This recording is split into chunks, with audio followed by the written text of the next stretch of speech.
This is day 3 of legal marijuana sales in Colorado. The first in the nation law has been greeted with long lines at retailers and a lot of Rocky Mountain High jokes. But beyond this buzz, the measure represents the institution of a major new public policy in the country, one that proponents fear could turn the state into a dangerous land of debauchery that backers hope sets a nationwide precedent. If Colorado is able to successfully legalize marijuana without causing a social backlash, the tourism tax and other considerations are likely to compel several other states, maybe California, to quickly follow suit. But there are concerns that this new law could be the start of a new addiction problem in the U.S.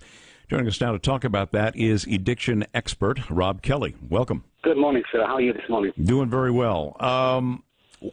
What makes you think that there'll be more addiction now than as opposed to people who just buy it from their local dealer and smoke marijuana? I just think that's with it being a gateway drug. It's a starter drug.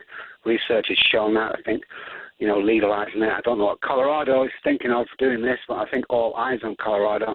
I just think it'll get more use. It will pass down to teens more. There'll be more abuse of it. And what stops me going to my Colorado store with my $400 and buying an ounce of weed and then going back home using that and then buying off my local dealer and putting it back in the jar again, and there we go, I'm legal, surely. Do you have research to back it up that it is a gateway drug? This has been something of a controversy. Yes, we do. We've done private research on our own over the last 20 years here at Robb Kelly Recovery Group, and we know for a fact that it's a starter drug.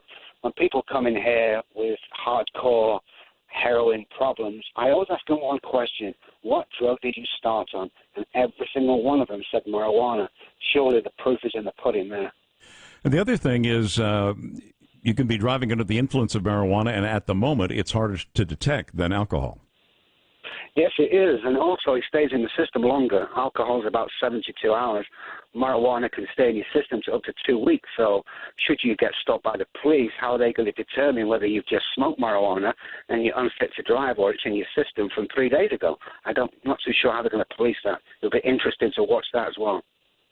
What kind of treatment do you have for marijuana addiction? We go for complete abstinence of all drugs, completely, absolutely. So, you go through a detox period and then complete abstinence. We believe that once you take drugs, you're going to get hooked on drugs, gateway drug, starter drug, whatever you want to call it. We need to get you off that, and we need to get you safe and make sure that you don't use again. Why is it that we see the governments, state governments and the federal government taking such a hard stand against tobacco use, even though it's legal, but it's illegal to smoke in many places, and yet marijuana is sort of getting a free pass?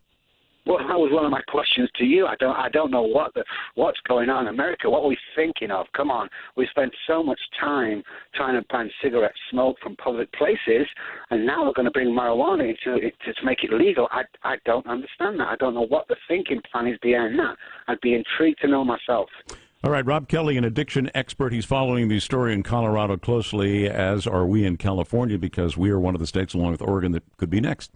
6:45 on News Radio KFBK.